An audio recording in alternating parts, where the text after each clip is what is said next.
If I can just summarize our sector performances, if I go to construction has achieved 2.1 billion turnover with a 1.3% operating margin. That has obviously been affected because a further penalty of 20 million rand has been allowed for the Competition Commission. If I move on to the mining sector, we've achieved a 444 million turnover with a margin, if I include profits from the associates, which refers to joint ventures, then we've made close to 10% operating profit. Moving on to engineering, the engineering has really performed well. They have come in at a 400 million turnover for the 6 months and given a 9% operating profit margin. Developments has done an extremely nice turnaround, although very small in relation to the scheme of things for the group. On a 35 million turnover, they've come in at a 25% profit margin.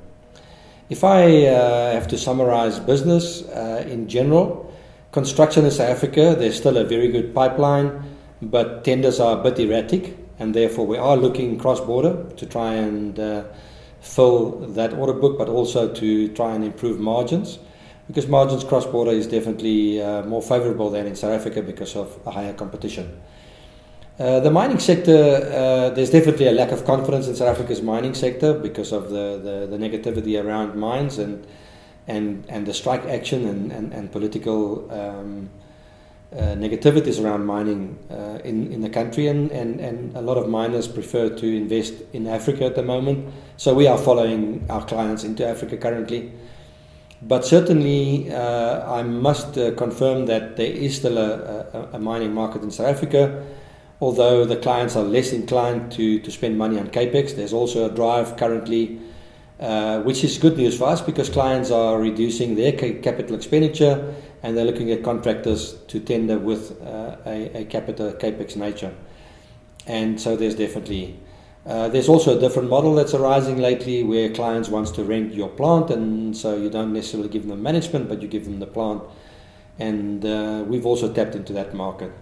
Further, in the mining sector, we're active on various mines in Botswana, Namibia, and South Africa on 3 different mines. And Botswana obviously is our biggest market currently.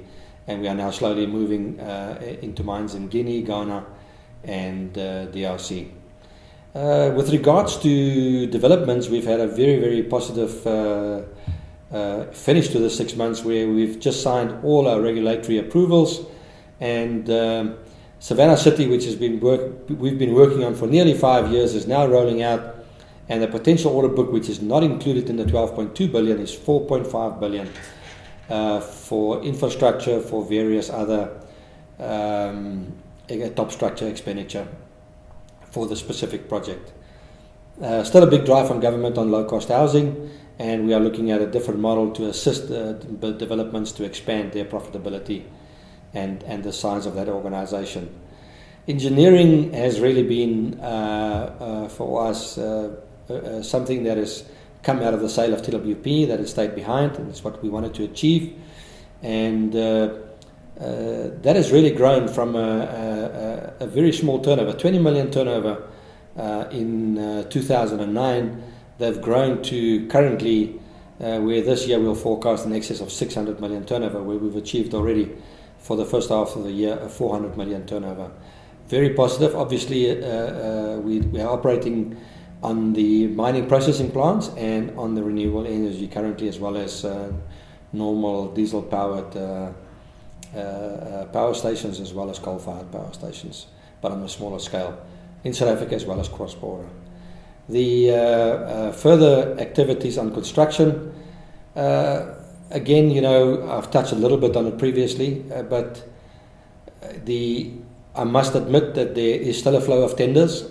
We are comfortable with the level of tenders still coming out because our current order book will sustain us for a while. And the estimate of us as contracting CEOs is probably that government's rollout will start coming late second half 2014.